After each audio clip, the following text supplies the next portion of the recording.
আচ্ছা, ডেজার্ট টেবিলে যদি রসমালাই আর কেক একসাথে পেয়ে যান তাহলে কেমন হয় বলেন তো। হে এভরিওয়ান, আসসালামু আলাইকুম। আমি ফারজানা, কাজ করছি চট্টগ্রাম সিটিতে হোমমেড কেক নিয়ে।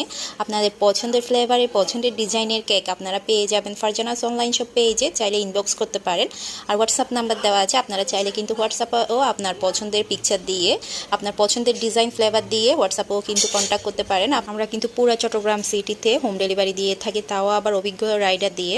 আজকে শেয়ার করছি একটা রসমালাই ফ্লেভারের কেক। একটা স্পঞ্জ কেকের সাথে যদি রসমালাই থাকে তাহলে তার কোনো কথাই নেই। অনেক আপুরা দেখা যায় এত বেশি মিষ্টি পছন্দ করে, রসমালাই পছন্দ করে। আপনাদের পছন্দের মিষ্টি দিয়ে কিন্তু কেক বানিয়ে ফেলতে পারেন কাস্টমাইজ ডিজাইন দিয়ে।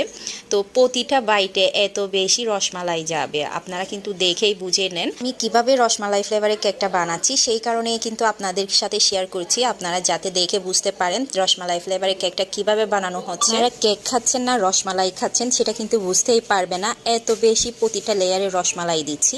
তো এটা হচ্ছে টোটাল 1.5 পাউন্ডের একটা কেক। আমি 3টে স্লাইস করেছি, প্রতিটা কেকের স্লাইসে আমি রসমালার রসটা দিয়ে দিচ্ছি। আর প্রতিটা লেয়ারেই কিন্তু রসমালা ভেঙে আমি এমনভাবে যাতে প্রতিটা বাইটেই কিন্তু রসমালা পড়ে। কেকের সাথে যদি রসমালাই হয় তাহলে তো আর কোনো কথাই নেই। মিষ্টির মধ্যে দেখা যায় সন্দেশ, রসমালাই এরকম মিষ্টি পছন্দ করে না এমন মানুষ খুবই কম। আর যদি হয় কেকের সাথে তাহলে আর তো কোনো কথাই নেই।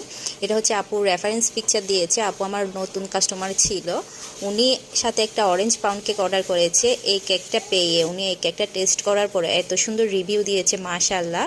নতুন কাস্টমাররা যখন কেক অর্ডার দেন তখন ওনাদের কাছ থেকে আমি রিভিউটা জানতে চাই, যাতে আমার কেকের টেস্টটা ওনাদের কেমন লেগেছে।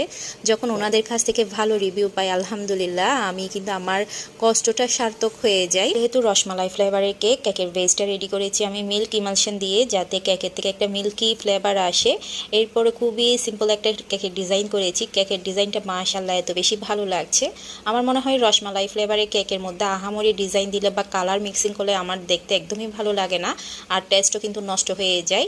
এরকম সিম্পল ডিজাইনের মধ্যেই কিন্তু দেখতে সুন্দর লাগে, খেতেও কিন্তু অনেক বেশি মজা হয়। এই যে আমি উপরে ডিজাইনের উপর একটা একটা করে রসমালাই বসিয়ে দিয়েছি, আর আমার রসমালাইয়ের সাইজগুলো একটু বড় ছিল। আর উপরে দেখার সৌন্দর্যের জন্য একটু ইয়েলো কালার দিয়ে দিয়েছি।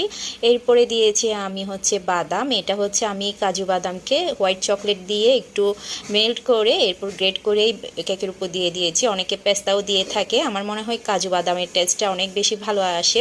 আর উপরের নাম লিখে দিয়েছি রসমালাই আর কেকের কম্বিনেশনে, সাথে ছিল বাদাম। আর এই কেকের ডিজাইনটা আপনাদের কেমন হয়েছে অবশ্যই কমেন্টস করবেন, ফ্রেন্ডস আর ফ্যামিলির সাথে শেয়ার করবেন। আপনাদের সবাইকে অসংখ্য ধন্যবাদ।